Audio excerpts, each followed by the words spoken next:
C'est parti pour l'équipe brésilienne. Immédiatement, on a confié le ballon à Emerson. Et on est descendu jusqu'à la défense centrale avec Lucio qui passe, plutôt João, qui passe par son gardien Dida. Voici Robinho. Les jaunes vêtus. Et déjà une frappe au-dessus de la cage de Tapia et une inspiration déjà de Robinho. Ah, c'est dommage qu'on n'ait pas vu sur le ralenti auparavant voilà, la façon dont il se met en position. Voilà. Il était très pelesque dans cet exercice. Donc, il joue à Santos. Il a eu les grands maîtres qui utilisaient beaucoup la poitrine pour ce contrôle de balle. Il jouait à Santos, et Pelé et Robinho. Mais Robinho, bien sûr, vous le savez, est maintenant au Real Madrid. Vous savez pourquoi il ne joue pas à Santos avec le maillot numéro 7, le maillot numéro 10, ouais. C'est cause Pelé. Ouais, alors que là, il n'a pas eu peur en sélection d'endosser ce jour le numéro 10. On lui a demandé de le prendre. Lucio qui met en touche.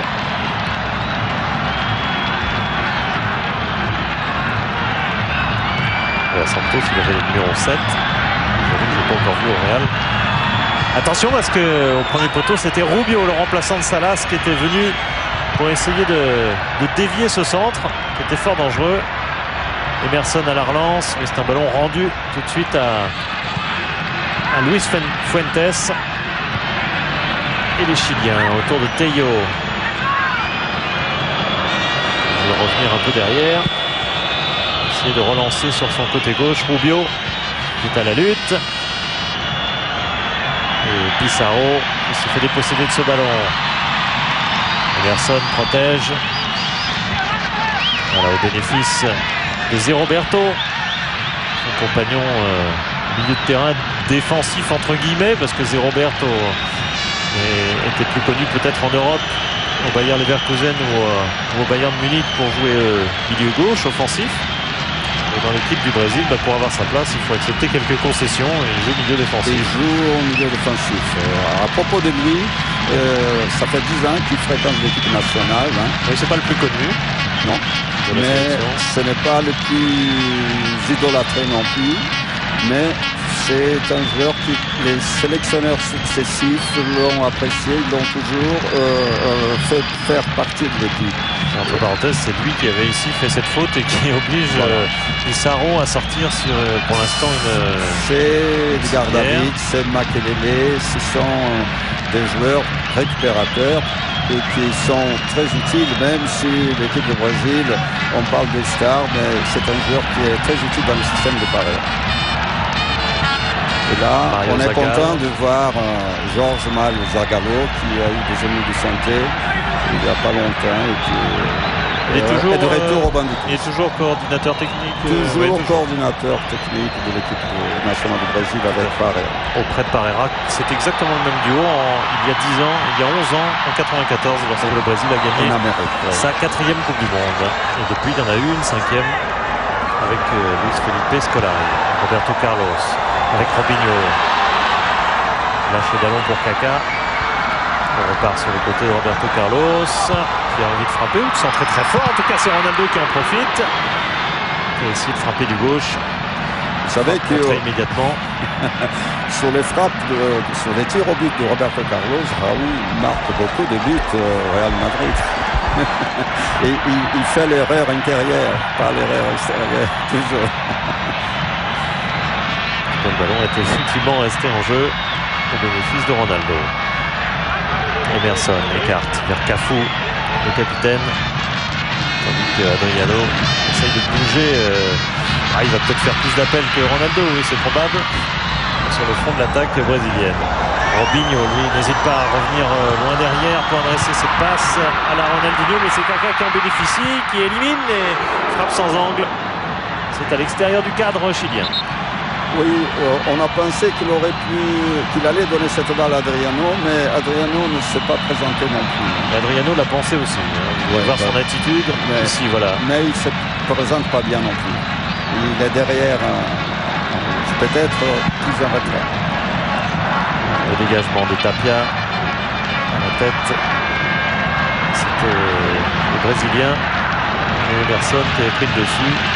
Plutôt Zé Roberto. Robinho toujours disponible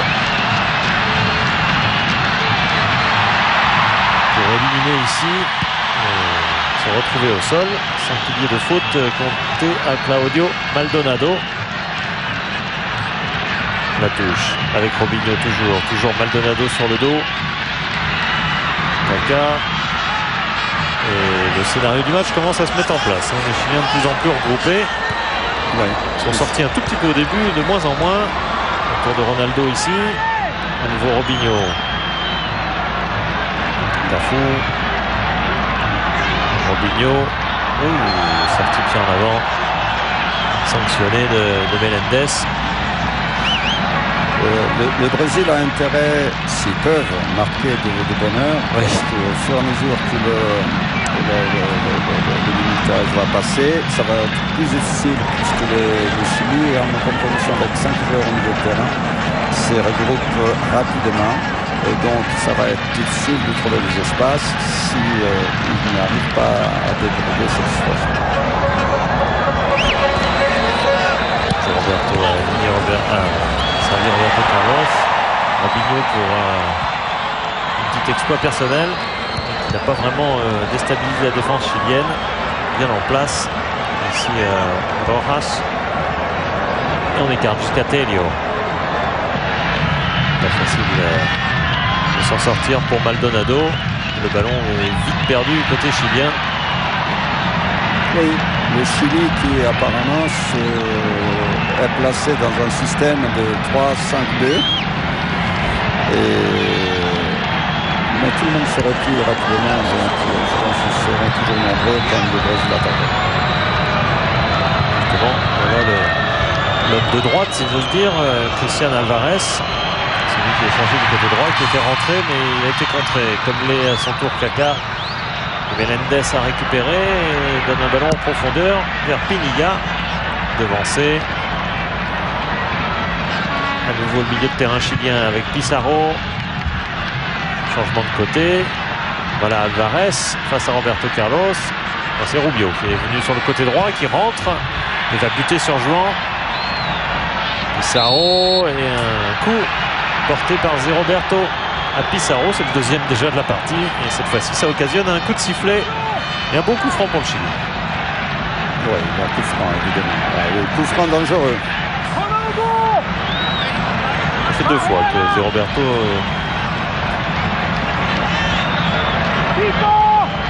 tatillon envers les chevilles de Pizarro. Le titille et... Pizarro, c'est les créateurs de cette équipe. Pizarro, c'est les créateurs de l'équipe chilienne. Alors, pour ce coup franc, apparemment à 26 mètres. Une frappe violente. Pizarro, justement. Il est passé assez loin du cadre de Dida. Avec le réalisateur se préoccupe très moyennement du frappeur et avant tout de Robinho. Ça devient un phénomène. Cette semaine à l'entraînement, la presse, tout le public qui ont assisté à quelques entraînements ne voyaient que par lui. Ronaldo a été, si on peut dire, relégué au second plan. Carlos Alberto Parreira. Vous voyez au niveau de l'écran, un peu rapidement. Vous voyez comme mon réalisateur n'a Dieu que pour les numéros de passe-passe de Robinho, nouveau joueur de Real Madrid, déjà auteur d'une passe décisive lors de son premier match à Cadiz, où il n'a joué pourtant que 25 minutes. Donc il va retrouver d'autres fois Pablo Contreras, puisque celui-ci joue au Celta Vigo. Oui, c'est vrai qu'il vient de retrouver la Liga. Contreras qui jouait à Monaco il y a quelques saisons de cela. Avec un souci de passeport, si vous vous souvenez de cette époque. Oui. Pas forcément bénite du football français. Attention à l'inspiration d'Adriano qui renforce à essayer d'enfoncer en quelque sorte la défense chilienne. Qui l'ont bien fermé. Oui. qui s'est bien fermé autour de lui. Ronaldo, lui, abandonne le ballon à Kaka. Entre Kaka et Robinho, on voit deux joueurs très disponibles qui vont d'un côté à l'autre. Et aussi pas mal dans l'axe, il est vrai. Kaka quelque peu coincé sur le côté. Et Alvarez pousse en touche.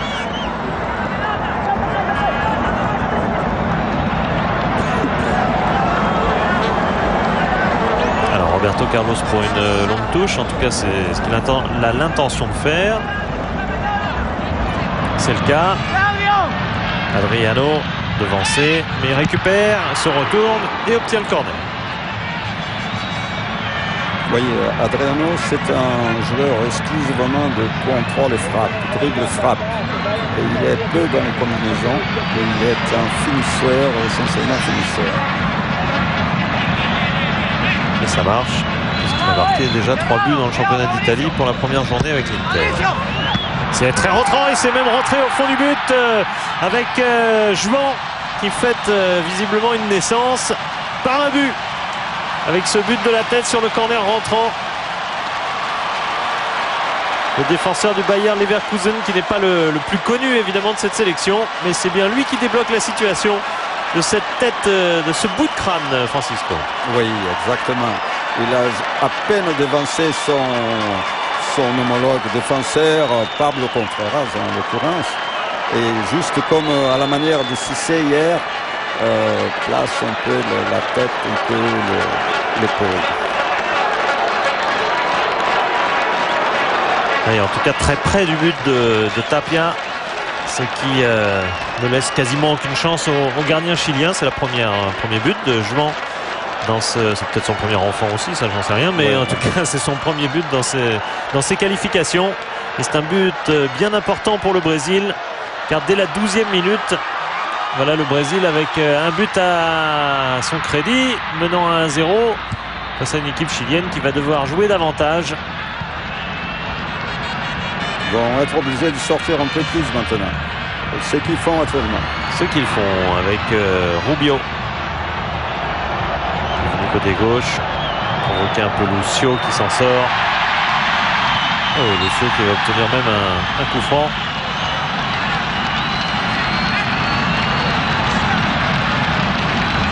Monsieur Bernal explique que Pissarro ne devra pas recommencer. C'est Roberto avec Adriano, Robinho et Roberto Carlos qui accélère, qui a envie de frapper encore une fois, mais c'est encore raté, mais ça aurait pu se transformer une fois de plus en centre.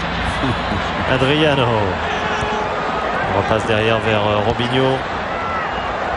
C'est Robert Emerson, la frappe à rebond, elle est bien captée par le capitaine chilien Tapia. Oui, ne frappe pas trop forte. Hein. Il est un peu loin, il pouvait peut-être voir autre chose avec tout ce talent devant lui. Hein. Mais il a bien fait quand il sa chance.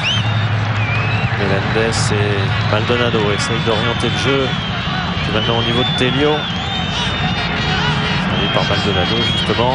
Pissarro qui a reculé un peu pour essayer d'accélérer. Pas mal de technicité du côté chilien. Du reste, Tello est bien servi. Son centre, c'est bien capté par Dida. Après cette tête de Pinilla, l'avant-centre de pointe du Chili aujourd'hui en l'absence de Salas. Oui, le Chili a toujours présenté des équipes tenant en tête l'équipe brésilienne, jouant un excellent football, toujours avec une bonne technique, de bons échanges. Il travaille beaucoup une équipe. Et donc, ça ne sera pas facile. Le Brésil ne fera pas cavalier seul. Et maintenant, ils sont dans l'obligation d'attaquer un peu plus. Donc, le match va devenir plus intéressant. Même si le Brésil mène à 1-0 et qu'il y aura en plus un carton jaune pour l'équipe chilienne et pour Melendez en l'occurrence. Cette faute sur Kaka. Faute d'anti-jeu par derrière. Et en retard surtout. Oui, c'est étonnant de sa part parce que c'est un excellent technicien. Les Chiliens ont récupéré. Voilà, Rodrigo Melendez. Qui est par ailleurs le chouchou du public chilien. qui occupe le même rôle dans l'équipe de Chili que Zé Roberto Emerson, le récupérateur. Pizarro, il est censé être créateur. Malheureusement, sa passe est mal ajustée vers Christian Alvarez. Voilà le banc brésilien, enfin le banc. Les fauteuils, les chaises brésiliennes pour tous les remplaçants, parmi lesquels il y a un joueur du championnat de France, c'est bien sûr Juninho. Ce sont des chaises de jardin. C'est ça. C'est l'été, il fait 30 degrés là-bas. Or que le Brésil sort de l'hiver, on va vers le printemps. Il fait 30 degrés. Juninho donc sur le banc, et puis un autre brésilien du championnat de France, mais un ex-brésilien du championnat de France, c'est Ricardinho, le joueur qui est vaguement passé par Bordeaux une saison. Je suis même pas sûr qu'il ait fait une saison complète, quelques mois avant d'être reprêté, et qui en fait connaît toutes les réussites au Brésil, mais à Bordeaux n'a pas convaincu. Il n'a pas arrêté de gagner des titres depuis qu'il est retourné au Brésil. Il était à Santos avec Robinho, champion l'an dernier. Champion avec São Paulo cette année. Et tout va bien pour lui.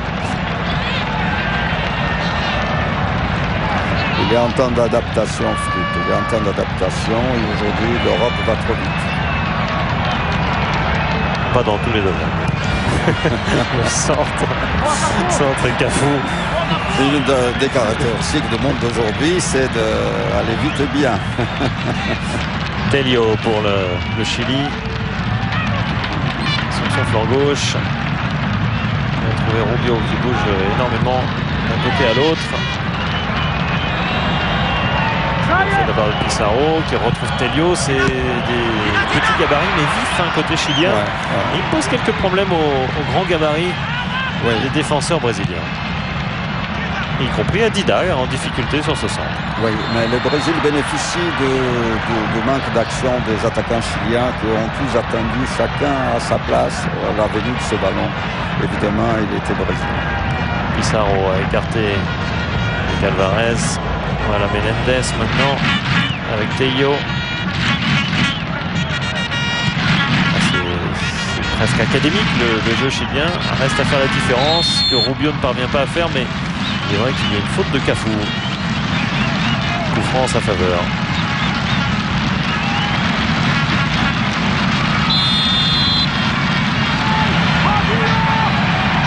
Voilà Dida qui rappelle Robinho pour qu'il revienne.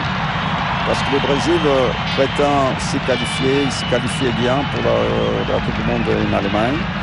Et même les deux matchs qui resteront à jouer en cas de victoire aujourd'hui, disait Barrera, ils veulent continuer à travailler pour améliorer le collectif de cette équipe. Ils auront le loisir de travailler car ils iront en Bolivie, ils recevront le Venezuela. Bon, ce pas des tâches insurmontables. Évidemment, ce sont deux équipes qui vraisemblablement seront éliminées, même si ce n'est pas encore tout à fait fait pour le Venezuela. C'est un peu rapproché justement du Chili, donc éventuellement de cette 5e place. Si Colombie et Chili perdent aujourd'hui, le Venezuela n'est pas éliminé encore. Non. Robinho a reculé quelque peu pour donner à Emerson. C'est Roberto Carlos, Ronaldo. Lui aussi revient un petit peu pour toucher des ballons parce qu'il n'en a touché aucun en position d'attaquant.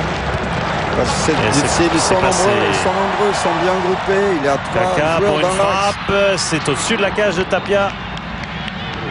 Je pense que ce type d'action vont se répéter souvent parce que les joueurs chiliens sont très regroupés au milieu, nombreux au milieu, donc il va falloir faire appel à cette solution de frappe.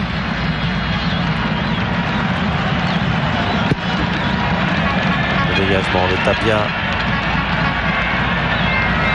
Emerson qui n'a pas participé à la dernière Coupe du Monde parce qu'il s'est blessé quelques jours avant que Barrera donne la liste des sélectionnés. Pas Barrera. Parler de Scolari. Scolari, Luis Felipe Scolari. Philippon, qui aujourd'hui essaie de qualifier l'équipe portugaise pour la même Coupe du Monde. Luis Fuentes à la relance. Il a failli lancer dans Contreras. Le ballon est passé. Et c'est maintenant Rubio qui le contrôle en position d'attaquant. Avec Pissarro toujours disponible. Rubio à nouveau. Et Pissarro qui avait continué sa course. C'est bien lui qui inspire le jeu, David Pissarro. Ce jeune milieu de terrain offensif, il appartient à l'Inter de Milan. Ouais. Mais j'ai pas grand souvenir de l'avoir vu beaucoup jouer dans cette équipe italienne. Il joue quelquefois. Dans l'équipe du Chili, il y a 7 joueurs évoluant en Europe. Donc, ils ont une certaine expérience. Donc, ce qui explique qu'ils attaquent maintenant l'équipe brésilienne, qui aura peut-être plus d'espace pour contre-attaquer. Et Adriano qui est passé en force pour centrer en force également. Et Ronaldo, fantastique! Fantastique ce but marqué finalement par Robinho, mais préparé merveilleusement par ce quatuor. En fait, ils ont tous participé, le quatuor offensif du Brésil. Une action exceptionnelle qui aboutit dans le plus petit des espaces. Une combinaison qui permet à Robinho de marquer. Pour résumer tout ça, quand les talents est réunis. On revoit Francisco. Voilà. Remise successive de Kaka après le débordement. Le plus rapidement possible, le plus proprement possible. Dans les pieds. Juste à donner l'impulsion qu'il faut pour la mettre où on veut. La remise de deuxième but pour Robinho dans ses qualifications. Ouais. Et la remise de Ronaldo est un chef-d'œuvre. Parce que savoir que Robinho est... Et dans cette... La remise de Ronaldo, je ne sais pas si je ne m'étais pas trompé de nom. La remise de Ronaldo est un chef-d'œuvre. Tout était bien fait. Là, on a vu ces quatuors s'embrasser. Il reste un 5e pour former cette petite constellation des joueurs talentueux. Le 5e, c'est aussi l'absence de Ronaldinho. Souligné pour suspension. Avec Roque Junior. Roque Junior également absent. Et peut-être maintenant, son retour dans l'équipe sera compliqué avec si jouant faire une performance. Ça peut être un atout supplémentaire. Pissarro en force. Il cherchait évidemment une déviation dans la surface de réparation qui n'a pas eu lieu.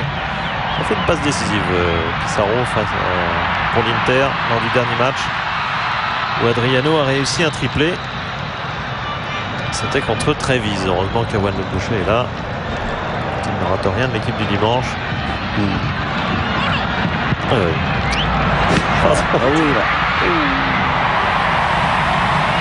Et Erwan Le Breton, bien sûr. Là, il a eu une superbe occasion.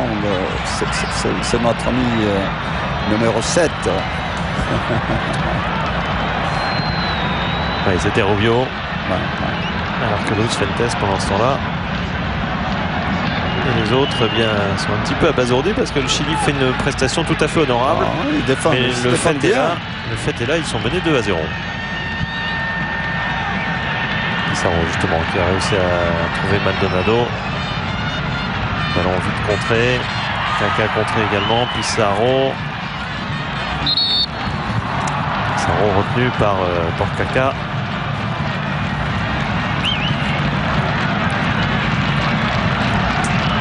Voilà, Nelson Acosta, sélectionneur chilien, qui a fini par se lever pour s'exprimer. Parce que lui aussi doit être quelque peu atterré de se retrouver mené 2-0 alors que son équipe tient bien pour l'instant. L'équipe adverse, Pissarro, ça se voulait encore plus proche du but de Dida, mais cette fois-ci c'est manqué. Et le Chili n'a jamais terminé un match sans marquer un but. Donc s'ils sont fidèles à eux-mêmes, ils auront un but à la fin de ce match. Mais il faut qu'ils travaillent, ça ne sera pas facile avec ces 2 buts brésiliens.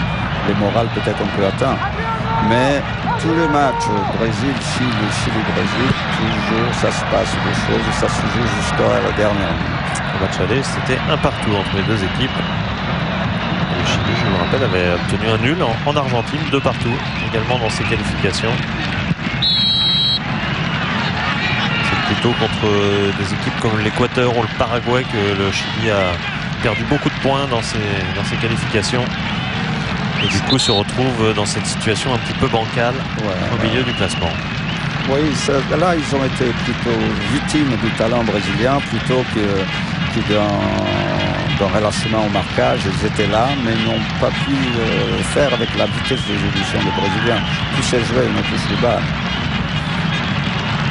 Emerson. On appuie sur Ronaldo. C'est Robert.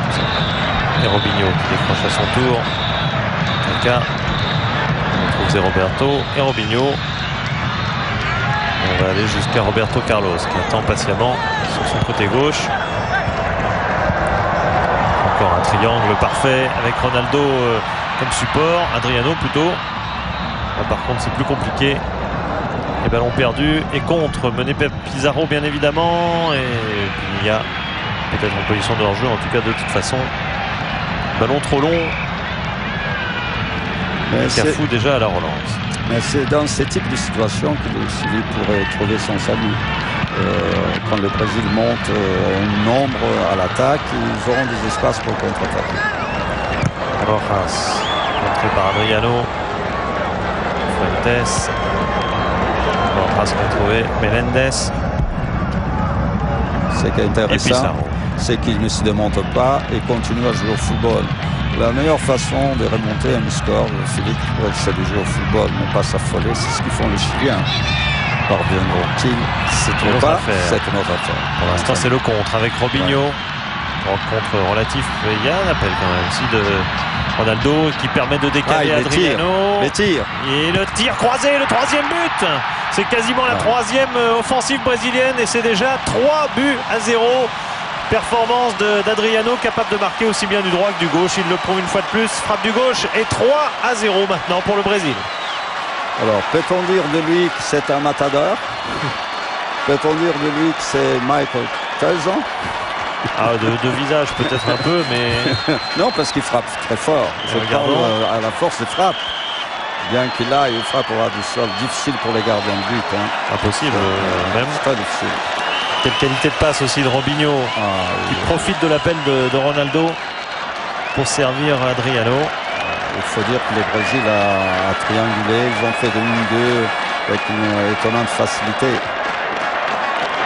Quelle démonstration en tout cas d'efficacité de la part de l'équipe de Carlos Alberto Parreira, qui avait été un petit peu douché par des derniers résultats un petit peu moyens, et notamment la défaite en Argentine qui est toujours très vexante. Très vexante. Et qui est intéressant dans la poursuite de la suprématie sud-américaine de ces deux équipes, l'Argentine et le Brésil, est que le dernier vexé sera probablement le futur vainqueur du prochain match. C'est toujours comme ça entre eux. Et ça continue de déferler avec Cafu. On n'a pas vu beaucoup monter. Cette fois-ci, il a trouvé Kaka. C'est vite perdu, redonné par Zé Roberto à Roberto Carlos. Tenté à son tour par une frappe, mais finalement il a décalé Adriano. Dans le centre est un peu long pour Robinho, qui le convoitait. Que se jette à la façon où se jetait Pelé. Bien l'attaquant aussi, qui sont dans cette situation avec des ballons un peu trop longs. Voilà la feinte préalable à la superbe passe de Robinho tout à l'heure, qui a permis à Adriano de marquer. Ouais, 4-0, l'Adriano qui s'impose en force, Tapia qui n'a pas osé sortir, le gardien chilien, et ça tourne au drame pour les Chiliens qui sont humiliés dans cette première demi-heure. 4-0 en faveur du Brésil, quasiment en 4 actions, Francisco. Oui, et 2 corners quand même, un deuxième but sur corner. C'est dommage pour le Chili qui ne mérite pas cette avalanche de buts, mais personne n'est devant lui et le défenseur ne peut pas, il ouvre les ailes, le défenseur ne peut pas sauter, donc il se protège bien Adriano et il s'élève tout seul pour jouer de la tête ses ballons. Vous avez vu 4 buts en qualification pour Adriano. On va dire j'en avais 5 dans mes statistiques. Bon, avec les 2 du jour. Voilà. Soit ils sont en retard, soit j'étais en avance. Bon, le problème, il y a un qui a une dette. C'est Ronaldo, qui depuis octobre Et c'est Ronaldo pour l'instant qui ne marque plus dans cette sélection brésilienne. Enfin là c'est vraiment un détail par rapport à la fête qui est proposée au public de Brasilia, avec cette qualification qui maintenant est sérieusement en route. Oui, il y a deux joueurs qui vont être particulièrement fêtés. Ce sont les natifs de Brasilia, Lucio et Kaká. Tristesse pour Nelson Acosta, lui qui avait construit une équipe solide dont le parcours ne connaissait pas de tâches de ce type-là. Il n'y a jamais eu de déroute, jamais eu de grosses défaites. Non, mais le match n'est pas terminé et le Chili, comme les Brésiliens le connaissent très bien, ils vont jamais baisser les bras, ils vont jouer jusqu'à la fin. Comme Pizarro qui renverse le jeu avec Teio pour un centre, intercepté, double tête qui permet à Jouan d'écarter Melendez.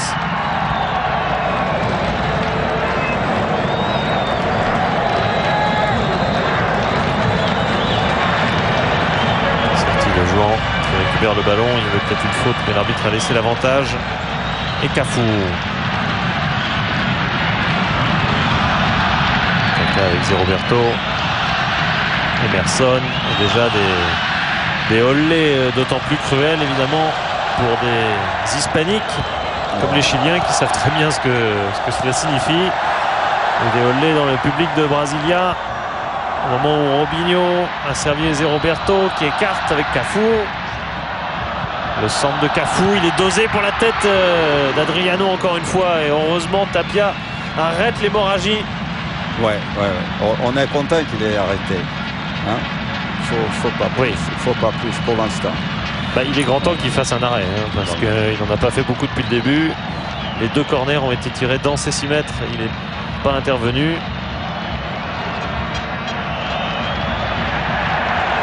Sortie de Lucio qui est intercepté devant Alvarez qui porte le ballon jusque dans les pieds de Robinho. Il change le jeu avec Cafu. Le tacle par derrière, pas forcément nécessaire de la part de Contreras sur Adriano.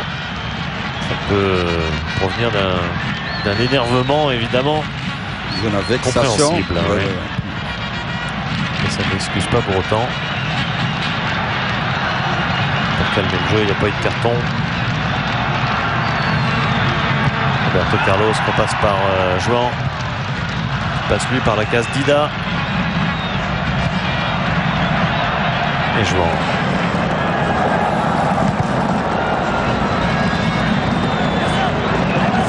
Voilà, Ronaldo. C'est lui à qui il manque un but. Oui, je pense il est quand même le meilleur buteur des qualifications, il faut le rappeler, quand même, avec 9 buts. Il les a accumulés dans le début de ses qualifications, avec notamment un triplé contre l'Argentine. Par contre, il a pu marquer depuis octobre de l'année passée, naturellement. Donc ça fait quand même 11 mois sans but avec la sélection brésilienne, c'est beaucoup. Oui, pour lui. Ce n'est que partie remise. Peut-être que ce n'est pas nécessaire qu'il le marque aujourd'hui. Mais peut-être pour son orgueil, il sera bon de renouer avec les filets. Duel qui permettra à Emerson et au Brésil de récupérer apparemment le ballon pour le coup franc. Cafu, voilà Emerson. Et Jouan. Passe relance interceptée. Il peut téléphoner. Robinho lui aussi perd un ballon. Dans les pieds de Pizarro. Avec Maldonado qui est parti de loin et une tentative pour le moins manquée. On pourrait parler d'action velléitaire. Velléitaire, peut-être aussi il est un peu désappointé avec ce qui se passe. Comme chaque joueur essaie de résoudre le problème tout seul, c'est parce qu'il ne croit plus dans son équipe.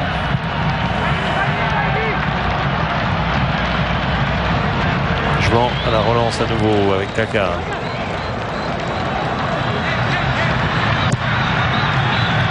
Adriano a servi d'appui. C'est Roberto qu'on retrouve. Roberto Carlos. Roberto Carlos n'a pas monté beaucoup aujourd'hui non plus, jusqu'à là. où il n'a pas besoin de monter parce qu'il est déjà dans la moitié de terrain adverse dès le début de l'action. Aussi. Kaka, un appui avec une 2 inattendue avec Monsieur Bernal. On va essayer de retrouver le triangle idéal. Comme ça a eu lieu plusieurs fois, notamment autour de Kaka qui excelle dans les petits jeux et les jeux à 3. Oui, on a pu voir la fameuse touche de balle de Roberto Carlos avec les petits 3 doigts de l'extérieur qu'on appelle au Brésil la trivela. Le toucher fêté de l'extérieur du pied. Donc il y a que 3 doigts de pied qui touchent le ballon dans ce cas-là. C'est ce que... Ouais. Je oserais dire que oui. Demain, tout le monde va étudier la question sur les différents terrains de France. La trivela. Trivela. Pour ceux qui veulent retenir les leçons de brésilianisme de Francisco Figo. Oh non, pas de leçons. Enfin, c'est ce qui se dit là-bas. Maldonado. C'est pénible pour les Chiliens. On ne trouve plus de solutions avancées maintenant. Pizarro, il y a peut-être moins de mouvement, il y a plus de désappointement et moins de mouvement.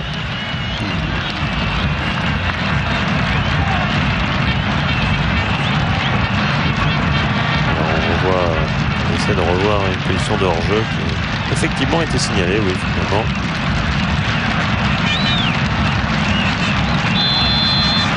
Bon, ceci va calmer un peu les critiques qu'il pouvait y avoir pour l'équipe du Brésil. Attention, parce que Roberto Carlos a perdu un ballon, qui profite à Melendez, qui est reparti. En profondeur, ça va être dur, ouais. Pour Pinilla. Difficile ce type de passe en profondeur. S'il fait moins fort, il sera intercepté. Trop forte, la ligne étant trop près, donc sortie. C'est difficile. C'est pour ça qu'il faut utiliser la trivela. Surtout qu'il était à la lutte avec Roberto Carlos, qui va peut-être moins vite qu'auparavant, c'est ce qu'on lui reproche en tout cas. Oui. Bon, enfin, il va encore très vite. Voilà une vue de, non pas de Brasilia, mais en tout cas de ce stade Mané Garrincha, vue aérienne. Ça rappelle un peu les photos du Maracana en 1950, quand il y avait les travaux. C'est vrai. Enfin, quand il y avait les travaux. Pendant la Coupe du Monde. Pendant la Coupe du Monde, il y avait les travaux pendant la Coupe du Monde. Donc. Qui avait pu comporter 200 000 spectateurs. Ouais. Alors je veux dire par là que le terrain autour a l'air bien vaste. Oui, bien vaste, ce qui fait que quand on est là-haut, les joueurs au milieu de terrain sont comme des fourmis, donc on ne va pas trop bien. Donc c'est pour l'ambiance qu'on allait au Maracana. C'est dommage de ne pas pouvoir voir de plus près évidemment ces joueurs, comme ici Adriano. Même si Cafu ici est sanctionné pour ce pied en avant sur Contreras. Pizarro avec Rubio cherche à se retourner, mais il est pris en tenaille et le ballon est immanquablement perdu. Là, il a manqué de soutien. Les joueurs, ses coéquipiers, ils étaient trop loin. Jouan a servi Kaka. On retrouve Jouan qui fait une incursion jusqu'au milieu de terrain. Il prend ses aises, il essaye de servir. Non, là, il a rappelé que. Il a marqué le but. Il a rappelé qu'il n'était pas le plus connu. Qu'il n'était pas. Oui, absolument. Enfin, il a rappelé sur cette action qu'il n'était pas le plus connu de l'équipe et pas le meilleur technicien indiscutablement. Bon, enfin, bon. Oui, dans la mesure où le défenseur a toujours tous les joueurs devant lui, le jeu devant lui, quand il se trouve dos au but adverse, si proche de la défense adverse, c'est plus difficile. Pardon. Luis Fuentes, une nouvelle interception du petit Robinho. Attention au choc. Bon, il s'est un peu retiré. Et Pizarro en profite pour repartir et accélérer. Donner à Rubio. Face à Roberto Carlos. Le centre est repris, intercepté par Jouan. Qui se rattrape du coup précédent. Et qui relance d'un long coup de botte. Alors on ne peut pas avoir que des joueurs brésiliens dans une équipe. Je ne parle pas de nationalité, mais de style, on ne peut pas avoir que des manières de ballon. Donc, il est nécessaire d'avoir des défenseurs. Sinon, chaque attaque de l'adversaire peut en doute. Quel que soit les talents des artistes, il ne les verra jamais dans ce cas. Voilà, on va dire que Jouan est donc un vrai défenseur. Un vrai défenseur. Ah, il n'y a pas Lucio qui a manqué l'interception. Pinilla va au bout, le centre. Ça manquera de monde, bien sûr. Et Roberto Carlos peut servir tranquillement Dida. Il était bien pressé de relancer. Il aurait bien aimé lancer le compte. C'est fait avec Robinho qui part du côté gauche. Là, il va rentrer comme d'habitude. Oui, mais c'était bien anticipé. Côté chilien, il a été contré, Robinho. Robinho, qui Parreira disait de lui, il serait le 5e homme du milieu, ou le 4e homme du milieu, et le 3e attaquant. Donc je pense qu'il pratique assez bien. Il va vers l'attaque, il vient défendre, il travaille beaucoup. On voit beaucoup Robinho dans ce match. De même que Kaka, qui viennent souvent au milieu de terrain l'un et l'autre, participer à l'élaboration des actions. Un petit temps mort mais compréhensible à l'approche de la fin de la première période. Ouais, c'était 3-4 minutes.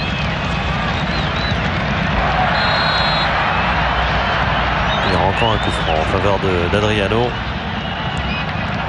qui aura marqué 2 buts et pesé beaucoup plus que Ronaldo, qu'on a peu vu. Faute de Contreras.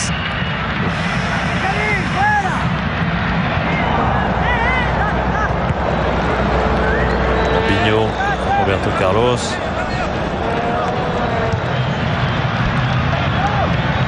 Personne par-dessus. Vient Ronaldo pris en position de hors-jeu. But naturellement refusé.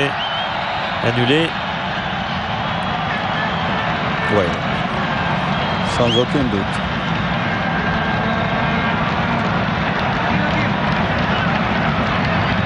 Bien jugé de la part de l'équipe. Autour de M. Bernal, le Paraguayen. Première mi-temps très tranquille pour lui parce que la tension évidemment a beaucoup baissé avec cette démonstration brésilienne et ce score de 4-0.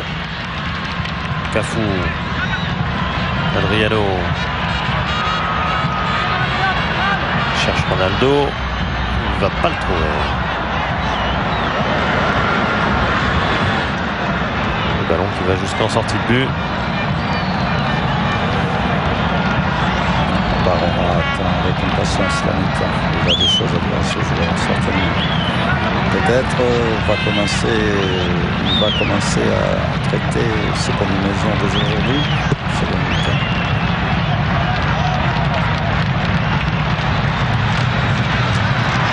On peut d'ores et déjà dire que le Brésil est en phase de préparation pour la Coupe du Monde 2006, pour la phase finale. Le match n'est pas terminé. Non, le match n'est pas terminé, mais enfin la qualification sera acquise ce soir. N'oublions pas le Liverpool-Milan.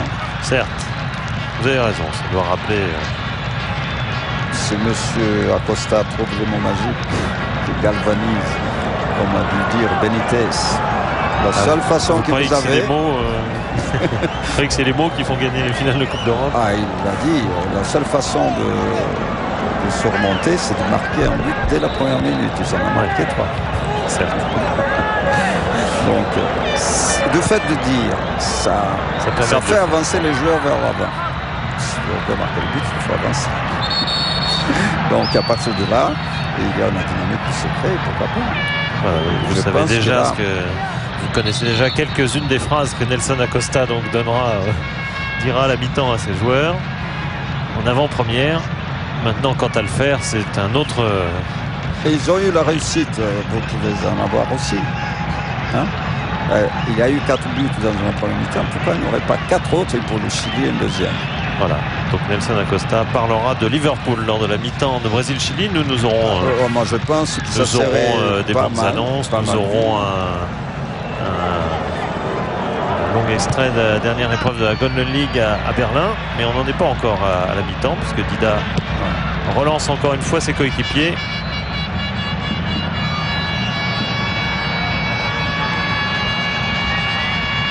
Et restant dans les thèmes, si le Chili ne prend plus de but en deuxième mi-temps, on peut considérer qu'ils ont corrigé quelque chose. Et c'est le surcroît, il marque un, ce serait le vainqueur de la deuxième mi-temps. Un coup de sifflet, oui, bon, une vague consolation. En tout cas, le match reste d'intérêt, bien évidemment, peut-être pas pour le suspense, mais en tout cas pour suivre l'évolution de cette équipe brésilienne, d'ores et déjà lancée vers la phase finale de la Coupe du Monde 2006. Le Brésil qui mène à la mi-temps 4-0 face au Chili.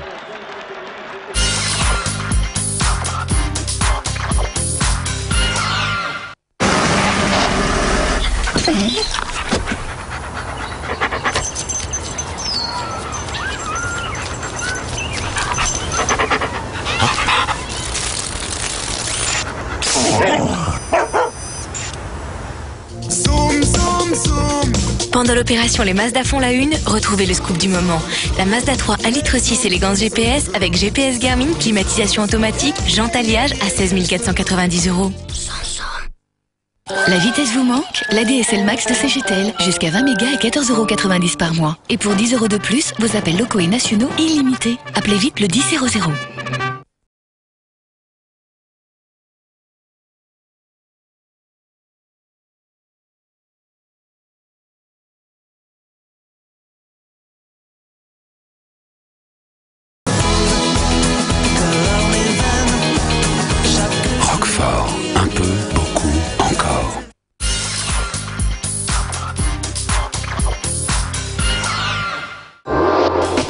Une petite leçon de beach volley s'impose. Une petite leçon made in USA avec les stars de l'AVP Tour. Ça revient. Quelle défense! Magnifique! Lambert pour conclure en force! Ah oui, super! De la Floride à Hawaï, les plus grands s'expliquent sur le sable. Éblouissant! Du grand spectacle en perspective. Le temps pour la victoire, c'est fait! Finale dames et hommes à Hermosa Beach, demain et mercredi à 17h15 sur Sport+.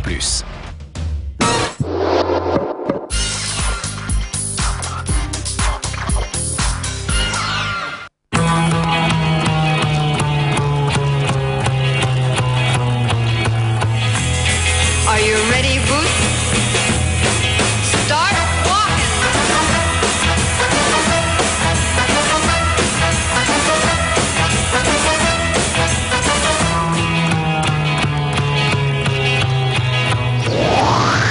Chez Ford, la série spéciale Cool Pack avec climatisation et lecteur CD est à partir de 8 990 €.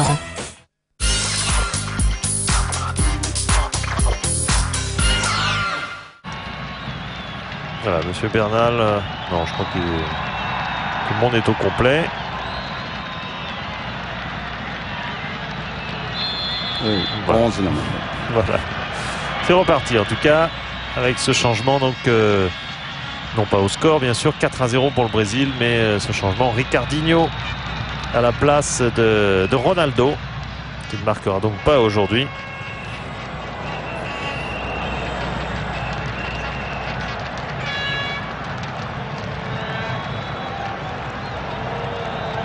Et pour l'instant, les Chiliens qui vont au moins s'atteler à conserver un petit peu le ballon, au moins reprendre confiance de cette manière-là. Déjà arrêter l'hémorragie, peut-être essayer de revenir par un but, rentrer un peu plus dans le jeu.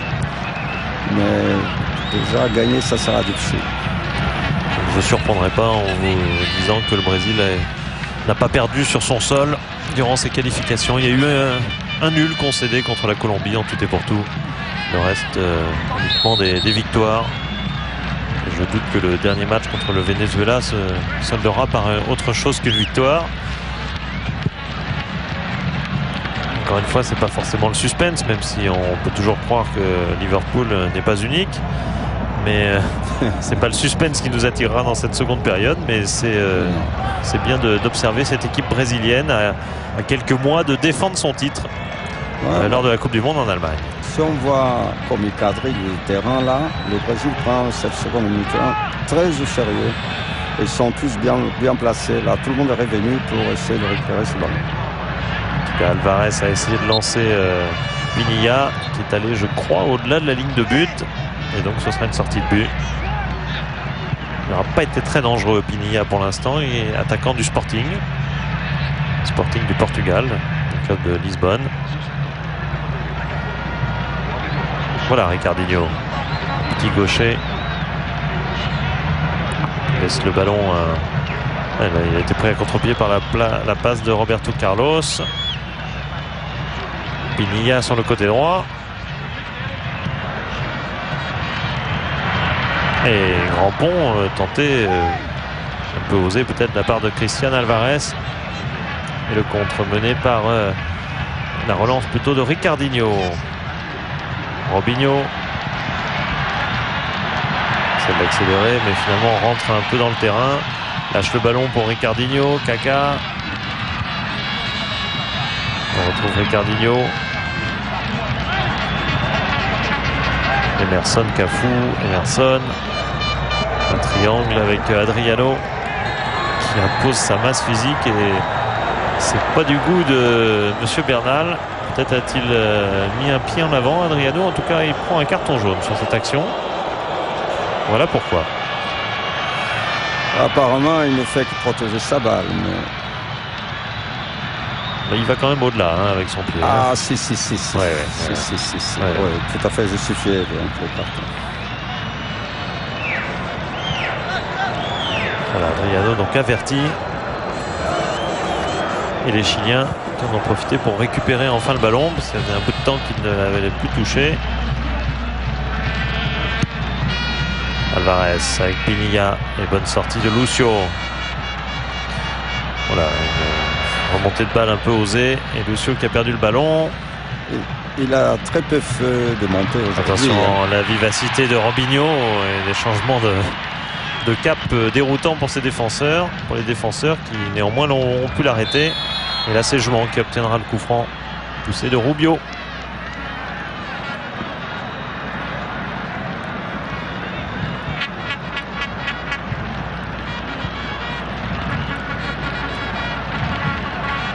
Assez calme ce début de seconde période. La fièvre est un peu redescendue du côté de Brasilia. C'est vrai. On espère évidemment quelques joyaux en seconde période. On espère une réaction chilienne aussi. Et quelques joyaux brésiliens, comme peut-être cette action sur le côté gauche avec un redoublement qui permet de mettre en lumière Kaka. Ricardinho, ça paraît long. C'est trop long même pour Cafu. Ce serait une remise en jeu. Cette passe a été un peu mal ajustée, un peu trop longue. Pas assez diagonale dans le sens de la course de Cafu.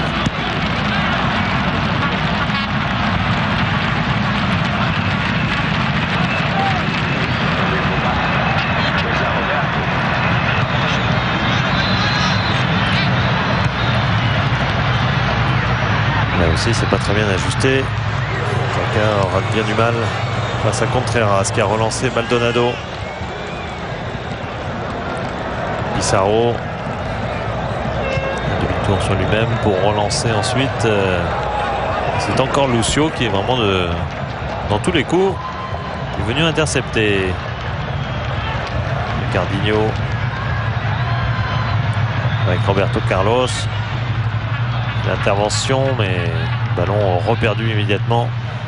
Bénéfice de Zé Roberto, de Jouan, de Roberto Carlos.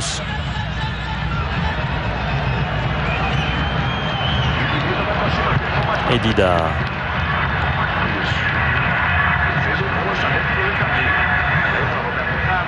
Les Chili jouent, ils pressent les joueurs brésiliens, comme dans ce cas, qui viennent récupérer cette balle.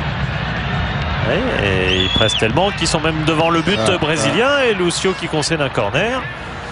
Et sur une action fort dangereuse où la défense brésilienne avait été prise à revers suite à une interception et l'accélération de Pissarro. Il aurait pu marquer contre son camp aussi bien, Lucio. Aussi. Et Rubio aurait pu aussi s'intégrer un peu plus vers l'avant. Peut-être qu'il aurait pu récupérer ce ballon. Le corner côté chilien avec une tête lobée. Elle était habile de la part de Christian Alvarez. Mais malheureusement pour lui, c'est hors du cadre de Dida. Pas trop loin. pas très loin, pas si loin. Ouais. Voilà, deux occasions pour les Chiliens en un instant. C'est quasiment les deux premières du match. Ce sont les deux premières du match, du reste. Ouais. Elles apparaissent évidemment bien tardives, mais si au moins effectivement le Chili fait bien meilleure impression en deuxième mi-temps, ce sera toujours ça de gagner. Regardez comme ils viennent presser Joan, qui concède la touche, qui a perdu ce ballon. Il n'a pas réussi à le protéger. Moment de déconcentration aussi de la part des Brésiliens, pas très vigilants, ce qui occasionne une nouvelle action. Et cette fois-ci c'est intercepté par Kaká, qui abandonne le ballon pour Ricardinho, pour Robinho, et Roberto Carlos qui va changer de jeu avec Cafu.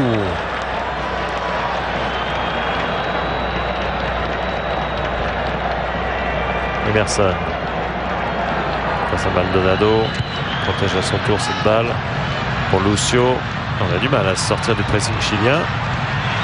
On se demandait s'ils n'auraient pas dû commencer le match comme ça, les Chiliens. Presser un peu plus, ils ont été trop déférents par moment. Ils font un pressing haut, justement. Et donc ça leur réussit, donc ils peuvent. Vous avez parlé tout à l'heure de déconcentration, peut-être aussi du fait de mener 4-0, donc c'est naturel.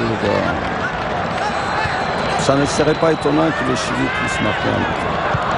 Ce ne serait pas étonnant aussi que le Brésil puisse sur un ou deux gestes, comme ici Roberto, inquiéter à son tour à nouveau le Chili. Et c'est un corner. Alors on se rappelle la statistique, 2 corners, 2 buts en première mi-temps. On va voir si d'emblée Zé Roberto est capable de servir à nouveau Adriano. En tout cas, Adriano est peut-être un peu plus surveillé que tout à l'heure. C'était encore... ça a failli arriver sur le pied de Jouan cette fois-ci. Le Chili en contre. Avec Pinilla qui n'a pu être servi par Alvarez. Ou Rubio plutôt. Et Luis Fuentes qui défend ce ballon.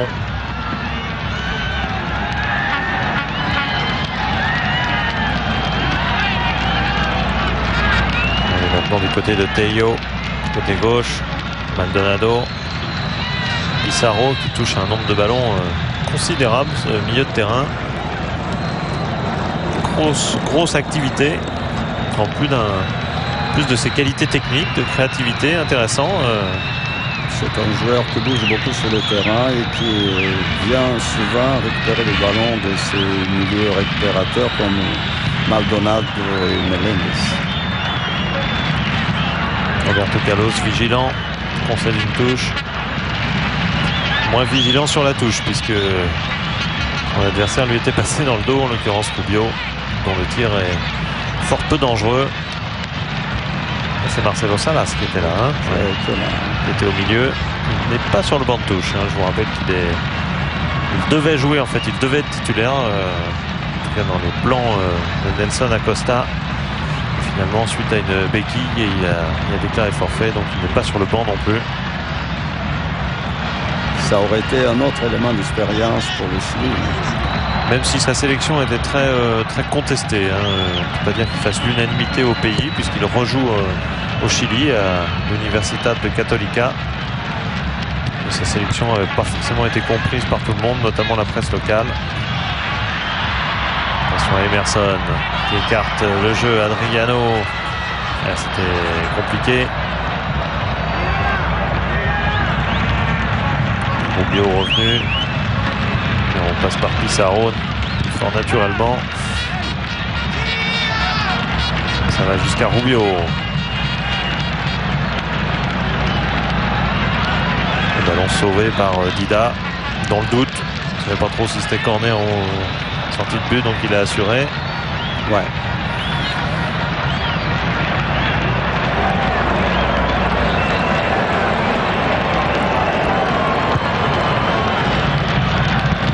Avec Roberto Carlos. C'est Roberto. Personne. Aux deux, ils font 62 ans. L'équipe de Brésil, c'est très expérimenté. Ils ont 31 ans chacun. Ouais. Donc on peut dire ils savent ce qu'ils font. Bon, on peut ajouter que Cafu, Roberto Carlos et autres ont également et l'âge et l'expérience. C'est plus jeune devant.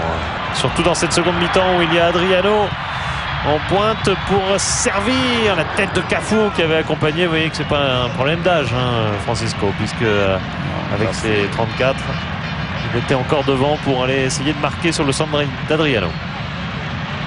Et on peut noter la qualité de la passe de Roberto entre deux, qui a bien donné avec la force et la direction que la position d'Adriano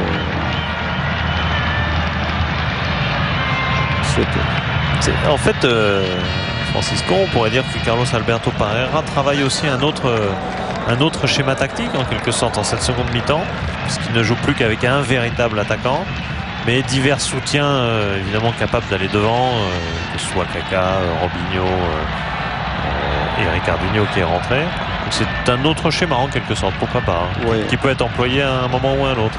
Oui, c'est vrai. C'est vrai, ça c'est pour l'organisation générale.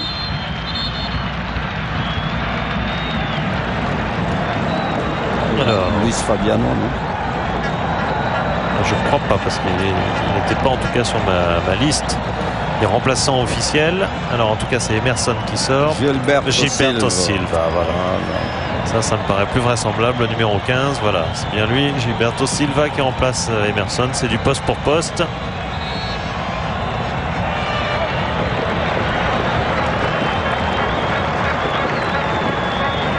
Le joueur d'Arsenal.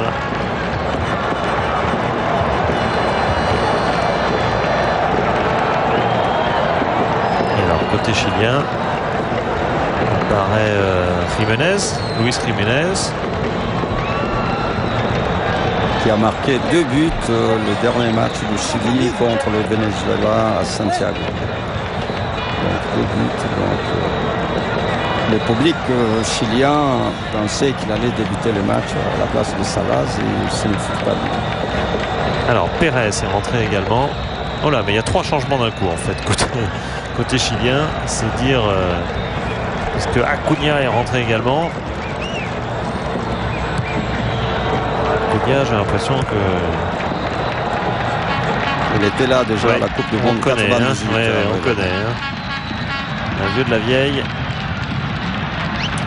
Pérez, Acuna et Jiménez, tous les 3 hommes d'un coup pour relancer l'équipe chilienne.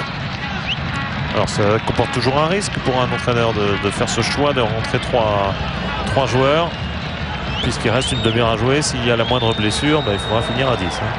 C'est vrai. Mais dans ces cas-là, le remplacement sont pour des raisons de blessure, fatigue ou alors d'efficacité. Et je pense aussi pour maintenir le groupe, quoi qu'il advienne de la qualification du Chili ou non, il y a d'autres compétitions, donc il faut traiter les joueurs d'une façon humaine. Il faut que tout le monde joue. Ronaldo en tout cas, alors que Dida s'en sort. Ronaldo avec le regard serein. Alors, on n'a pas dit qui était sorti. Alors il y a Tello qui est sorti, il y a Contreras qui est sorti également. Et il y a Pinilla. C'est vrai que sont 3 joueurs qui ne s'étaient pas manifestés particulièrement. Kaka en retrait. Roberto Carlos aurait bien aimé frapper. Il était venu pour ça. Au lieu de quoi, c'est le contre qui se développe. Avec Rubio servi par Jiménez. On retrouve Jiménez à l'appel de balle. Il n'a pas été servi. Roberto Carlos.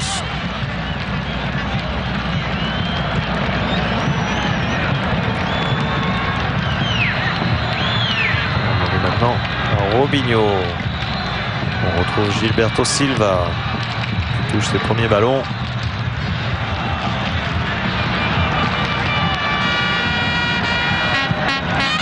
Jouant fait tourner jusqu'à Cafu.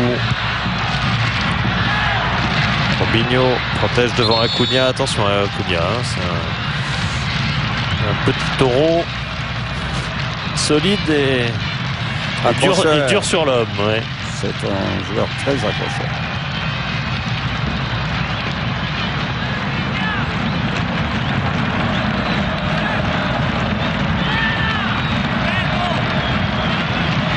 gaucher de l'équipe font circuler le ballon. Ce soit Ricardinho, justement qui utilise son pied droit en l'occurrence. C'est Roberto Carlos. Maintenant on est flanc droit avec les droitiers, avec Robinho. Il provoque Maldonado, parvient à centrer. Je pense qu'il a été contré ce centre. Ouais. Ce sera le cas, ce sera donc un corner en faveur de Robinho. Alors qu'on voit les velléités de frappe de Roberto Carlos ont buté sur Rojas. Le jeu du Brésil n'a pas changé depuis des années. C'est toujours la même façon de faire. Attention à la tête. Ne pas cadrer. Lent dans sa construction, loin du but. Et à l'approche du but, grande vitesse d'exécution. C'est non pas Jean, mais Gilberto Silva qui avait placé ce coup de tête. Pas exactement comme il le voulait. Pissarro, toujours inspirateur de son équipe. Il a éliminé 2 joueurs. En voilà un troisième, non. Car celui-ci, Zé Roberto se relève avec le ballon dans les pieds pour relancer Robinho. Et là, ça va vite. Vous avez raison, Francisco. Là, ça va tout d'un coup beaucoup plus vite avec Roberto Carlos qui a bien failli frapper du droit d'ailleurs et qui a été contré. La défense chilienne a aussi revenu très très vite dans cette action. C'est Roberto Carlos justement qui est resté au sol, touché sur le genou gauche.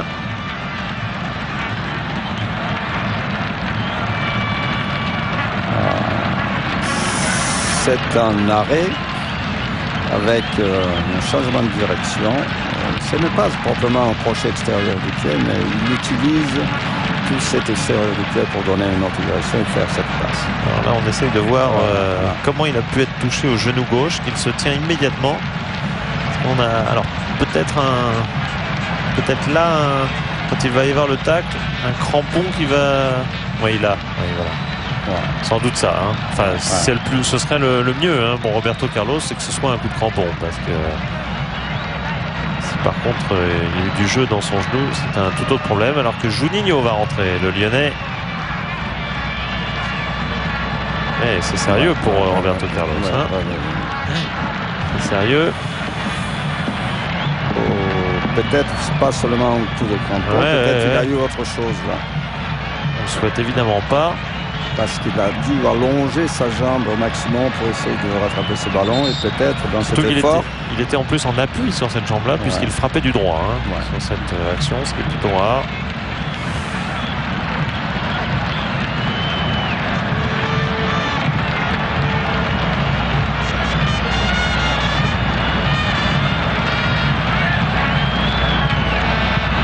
Il a mal immédiatement. Pas d'erreur de ce côté-là. Il se tient immédiatement le genou gauche. Je pense que heureusement c'est bien le coup de crampon. Et pas seulement le produit qui est de couleur. Ce qui est évidemment la meilleure hypothèse pour lui. Voilà, a priori, ce n'était pas perceptible. Mais certainement très douloureux. Les Chiliens qui construisent jusqu'à leur nouveau joueur côté gauche, en l'occurrence Pérez, alors que bon Ronaldo ça a l'air d'aller finalement. On s'inquiétait lui aussi pour son physique. Le Real Madrid s'inquiétait très certainement également en regardant les images, en voyant à la fois Ronaldo sorti à la mi-temps, en voyant Roberto Carlos remplacé maintenant sur blessure par Juninho. Je pense pas va jouer arrière gauche, on va voir la réorganisation côté brésilien. Je pense que c'est une bonne occasion pour lui dans ces 20 minutes qu'il va jouer afin de montrer toute sa valeur parce que jusqu'à là il a joué que de bribes de match et là c'est une réelle opportunité pour lui. Alors comment ils vont se réorganiser Francisco? Qui va jouer arrière gauche? C'est Roberto? Probablement, oui. Le Ricardinho, non, c'est peu probable. Donc c'est Roberto. Qui a plus de caractéristiques défensives. Il a montré tout au long de ce match par le nombre incalculable de ballons qu'il a récupéré. C'est Roberto arrière gauche et donc Juninho poste de milieu axial avec Gilberto Silva. Nouvelle paire en quelque sorte, puisque Emerson et Zé Roberto ont quitté leur poste alors que Kaka a essayé de construire. Ça peut profiter à Adriano, mais sorti heureusement de Tapia.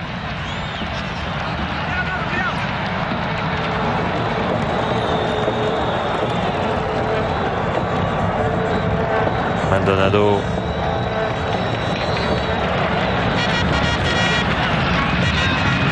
Et Jiménez. Très volontaire depuis qu'il est rentré. Évidemment, il y a du déchet. Voilà, Zé Roberto, effectivement, en poste d'arrière gauche, transmettant le ballon à Cafu, à Juninho. Gilberto Silva, Lucio, Cafu. Comme ça, bouge pas beaucoup. Juninho bouge pas trop hein, quand même du côté Brésil, et du coup la circulation en est quand même altérée. Hein. C'est normal, quand il y a beaucoup de changements comme ça, il y a des joueurs qui veulent trop en faire ou qui veulent faire beaucoup plus pour montrer qu'ils ont leur place aussi, et des autres qui sont un peu fatigués, qui maintiennent la situation. C'est pas facile pour personne. Mais Robinho, il est jeune, il est frais, il félicite encore le balle. Il est toujours au cœur de l'action. Il y en a un aussi qui est frais, il vient de rentrer, c'est Jiménez qui avait encore lancé une action, mais regardez, là il vient encore de récupérer. Il est plein de dynamisme, alors bon, parfois il veut tout faire un petit peu vite, il en perd pas mal au passage. Et là c'est Pérez, un autre homme neuf, qui occupe maintenant le côté gauche, qui emmène le ballon, qui va donner à Acuna, autre homme neuf, et le remplaçant qui joue en ce moment. Maldonado qui change de côté avec Alvarez, qui a bien maîtrisé ce ballon. Rubio, bon tacle de Zé Roberto, mais ballon toujours dans les pieds chiliens. Pizarro l'a perdu. Le contre donné par Juninho qui a servi Kaka.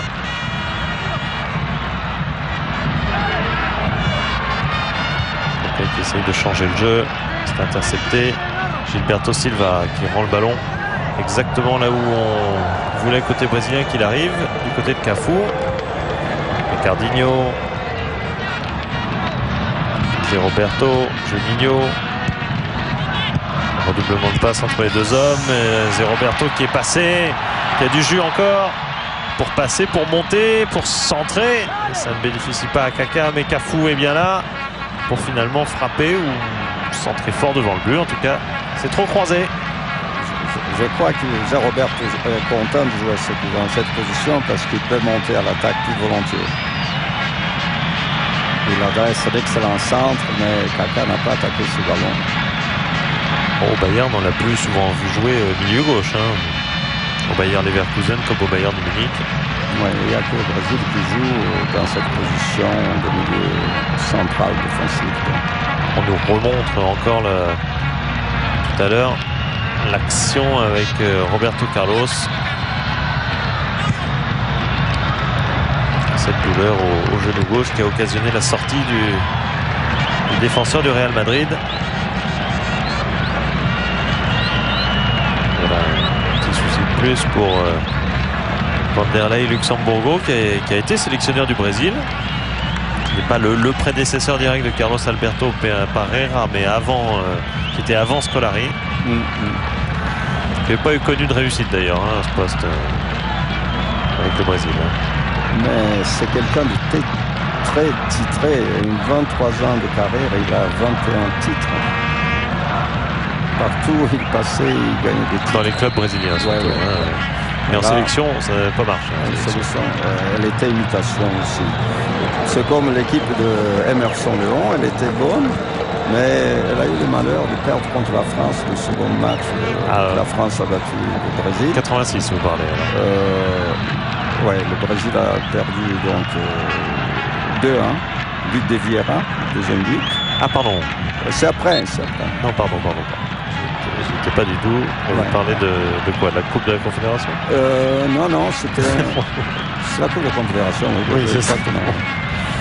Et donc, ils n'ont pas pardonné cette défaite contre les Ténérés, mais l'équipe du Brésil jouait bien. Pérez.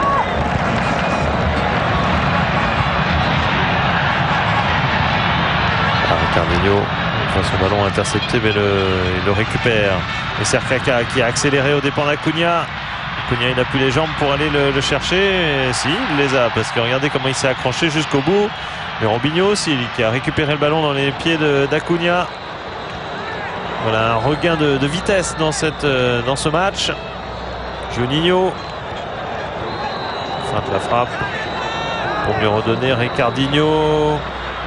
Et une petite passe lobée, tout cela est fort dangereux. Et finalement Cafu vient buter devant Tapia.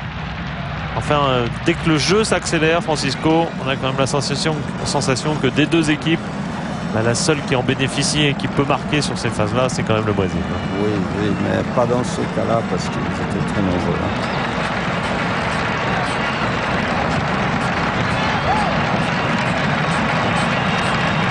Pizarro redonne un tempo qui sied mieux à cette équipe chilienne.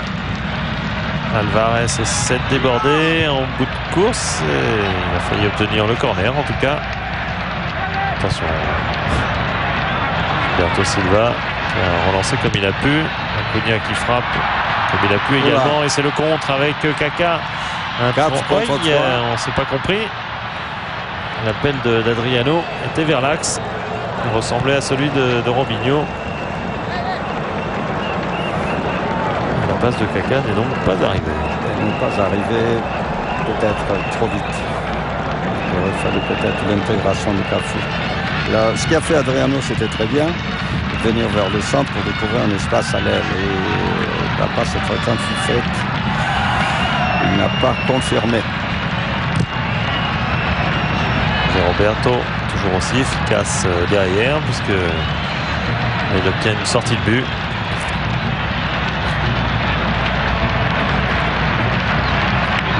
Un choc avec Luis Jiménez.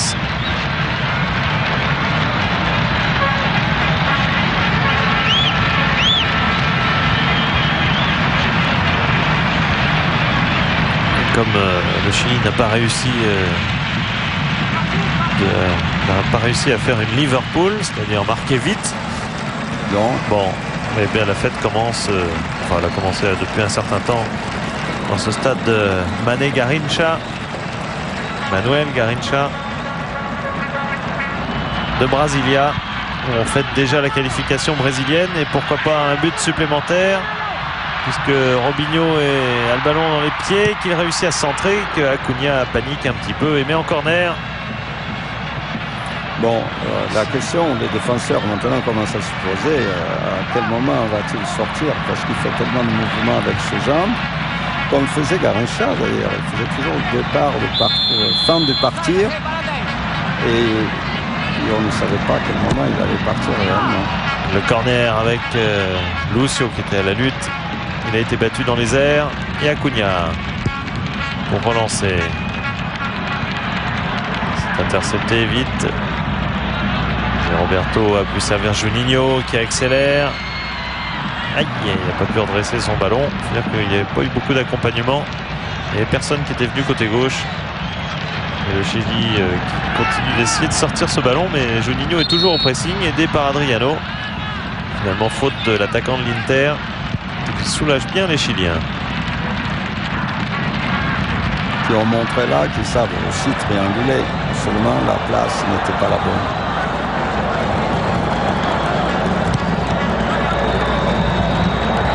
Pérez s'est sorti du pressing de Robinho. Il peut écarter, changer le jeu. Il passe toujours par Pizarro.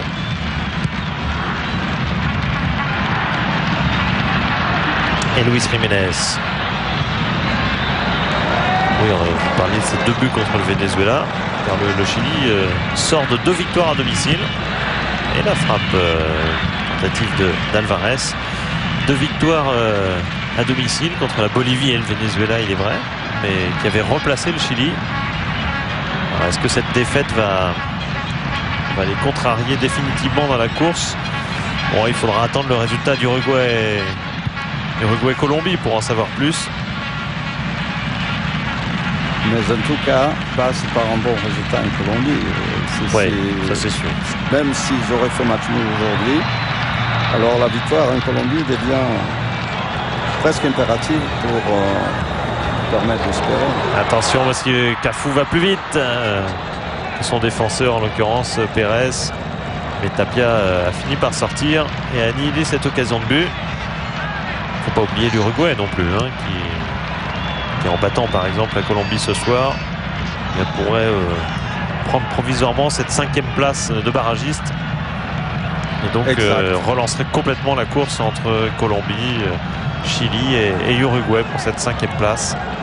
Qui, je vous le rappelle, offre un barrage contre une équipe d'Océanie.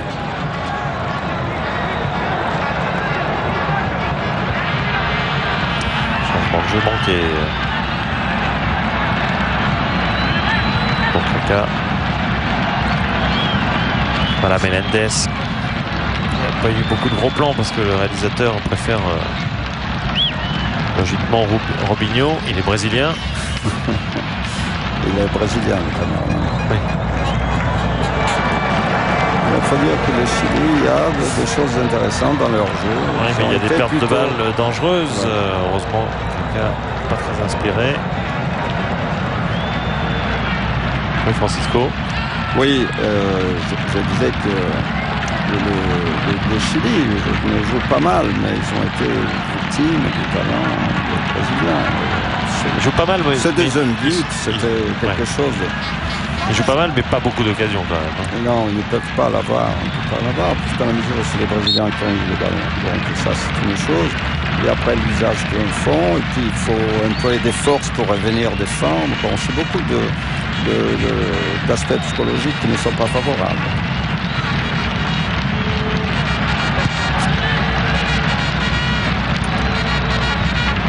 On écarte sur Pérez.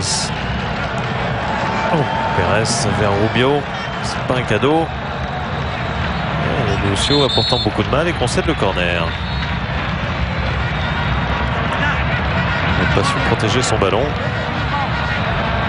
Avec son extérieur du pied droit, il a dû se reprendre 2 fois. Et même. Une 3e fois aurait été nécessaire. Enfin bref, c'est un corner. Au-delà de la ligne l'arbitre ne laisse pas jouer. Pérez s'est repoussé par Zé Roberto qui est décidément... Non, je crois que c'était Gilberto Silva, pardon. Qui a repoussé ce ballon de la tête. Ouais, c'est bien Gilberto Silva. Plus fort dans les airs, ça c'est moins une surprise. Le voilà à nouveau.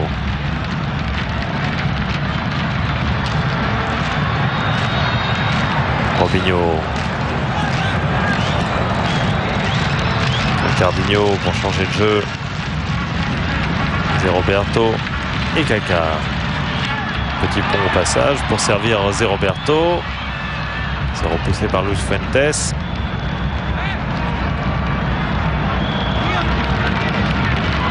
Juan. Cafu. Juninho. On a envie de frapper quand même. Oui. Ces fameux tirs avec rebond. Il est capable. Tapia a quand même eu le temps de le voir venir, cette frappe. Menendez.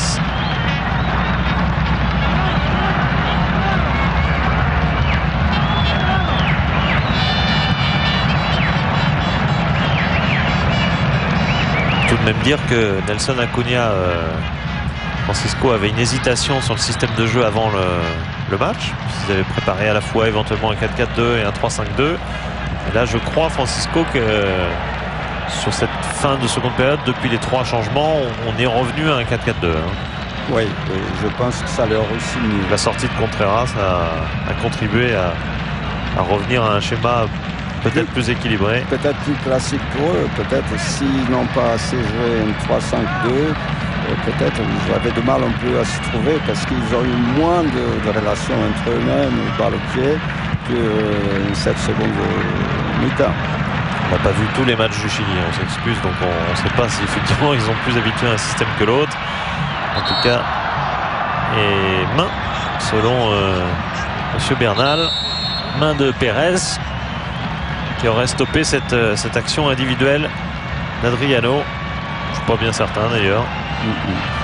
Non, on peut supposer. Non, il n'est pas main. C'est les gestes, il est annonciateur.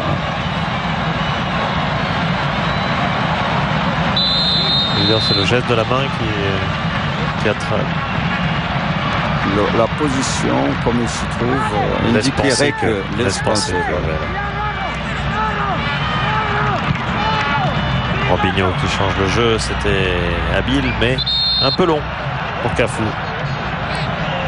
Voilà, plus du foulard en plus pour Cafu, mais tout ça c'est pour le plaisir du banc de touche brésilien. On s'amuse beaucoup. La confirmation qu'il n'y avait pas main, mais c'est vrai que l'image pouvait laisser croire. Oh, qu'il l'avait. C'est-à-dire l'angle de se trouver l'arbitre, peut-être il a vu ainsi. Et une frappe sans angle mais intéressante de la part de Luis Jiménez.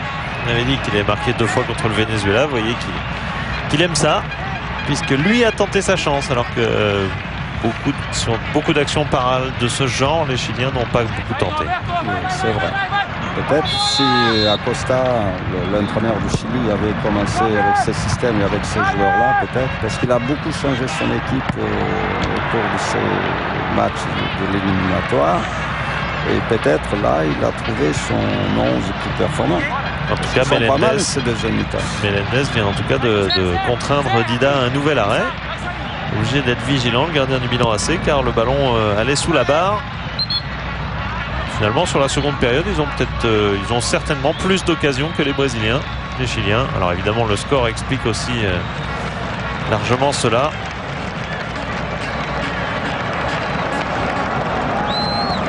Et Adriano, par exemple, n'a pas eu beaucoup d'occasions dans cette seconde période. Peu d'occasions de briller pour les artistes brésiliens. Jouant avec Zé Roberto.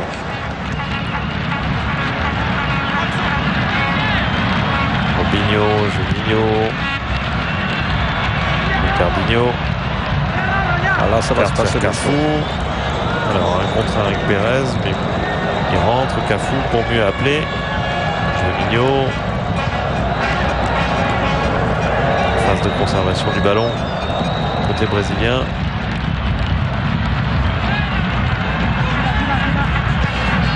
Juninho renverse. Gilberto Silva. Ils sont à plus de 10 passes là. Et toujours pas l'accélération néanmoins, puisqu'on repasse derrière. Et attention à Gilberto Silva. Il laisse échapper un instant ce ballon. Et Juninho transmet à Juan, pardon. Juan, lui, joue avec Dida. Et il ne joue pas au même jeu que les autres. C'est un peu méchant de dire ça. C'est vrai que Lucio et Juan ne sont pas tout à fait dans le même registre technique que l'ensemble de leur équipe. Ricardinho, il était pris par le pressing chilien. Tenaille s'est refermé, le ballon est perdu. Enfin, peuvent dire les Chiliens qui peuvent respirer et à leur tour faire courir ce ballon avec Pizarro. Qui court encore, qui appuie, soutient tout le monde, qui veut encore ce ballon. À lui à nouveau. Maldonado se bat.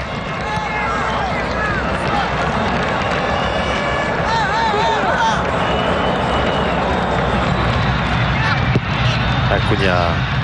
Oui, Fuentes. Attention au contrôle. Oui, c'est vite récupéré par l'inlassable Zé Robert, qui obtient le coup franc. Contrôle manqué d'Alvarez. Sanction immédiate.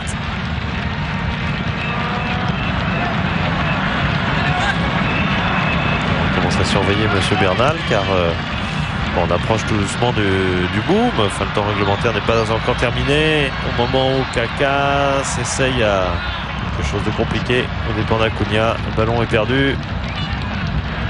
Et Alvarez est reparti.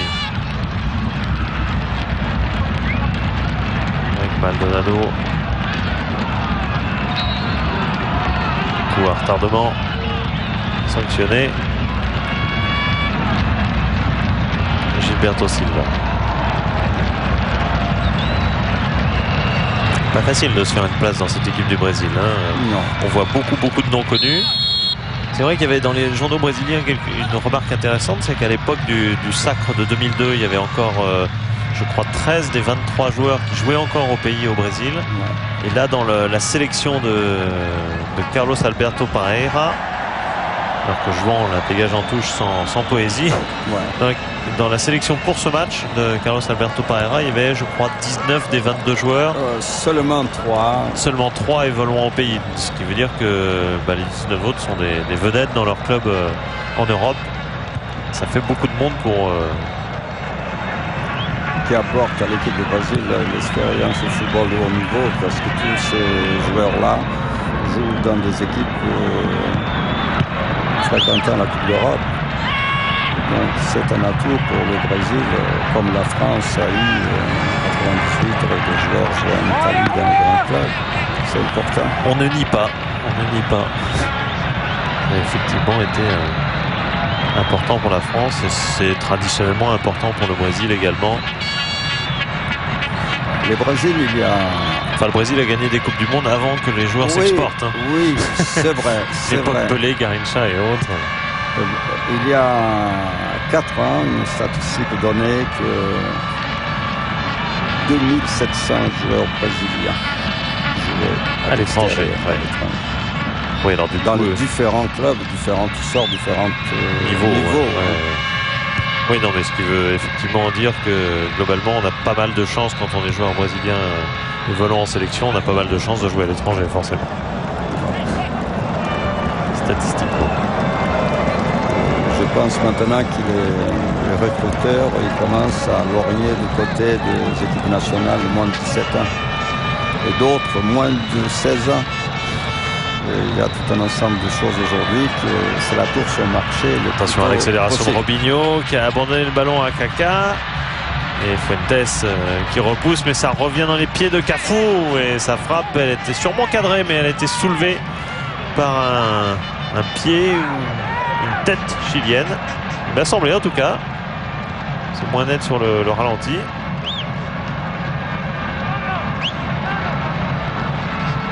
Panique à bord côté chilien.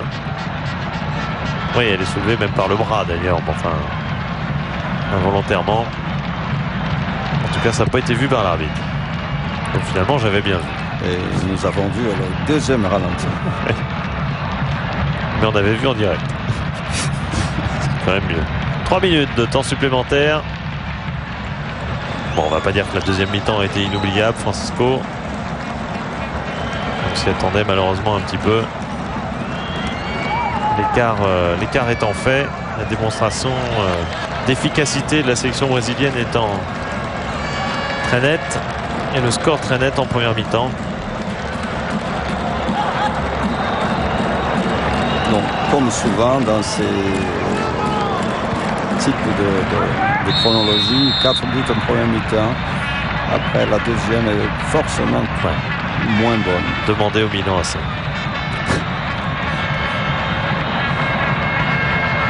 Il n'y avait pas de position de hors-jeu, effectivement.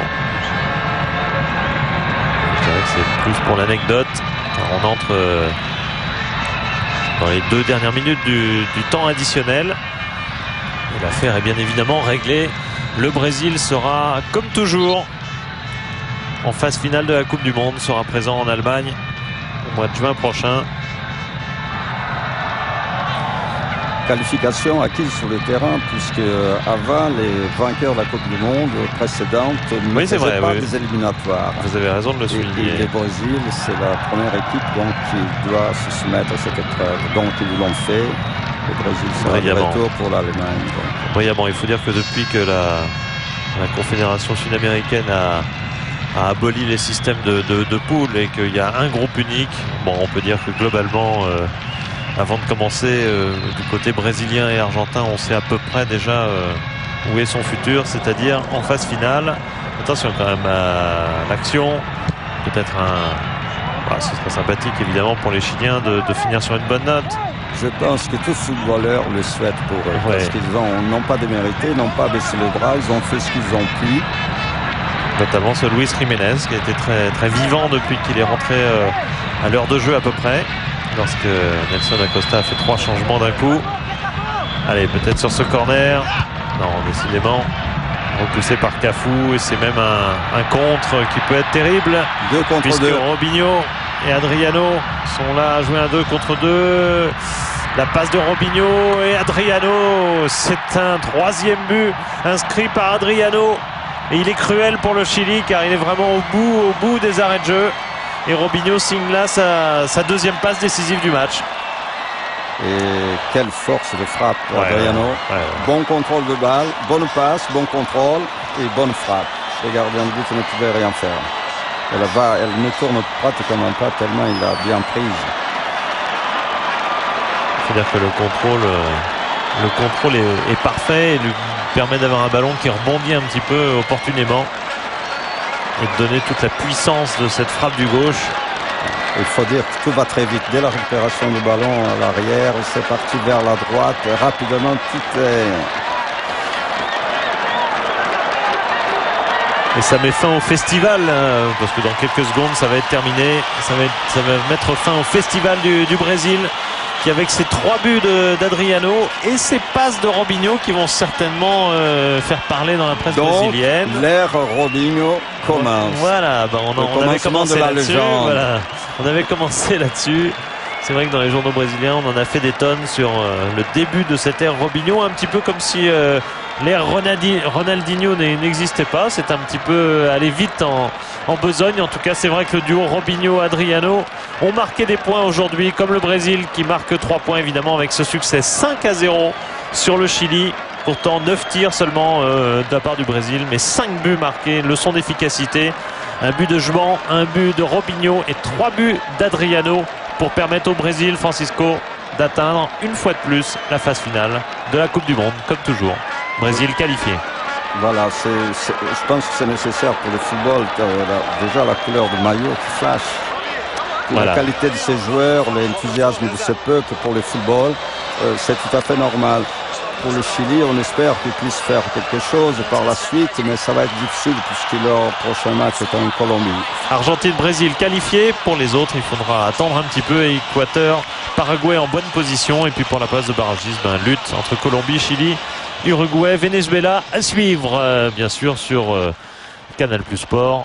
Par exemple, merci à Francisco, merci à Erwan Le Breton et merci à tout le monde pour cette retransmission. Bonsoir.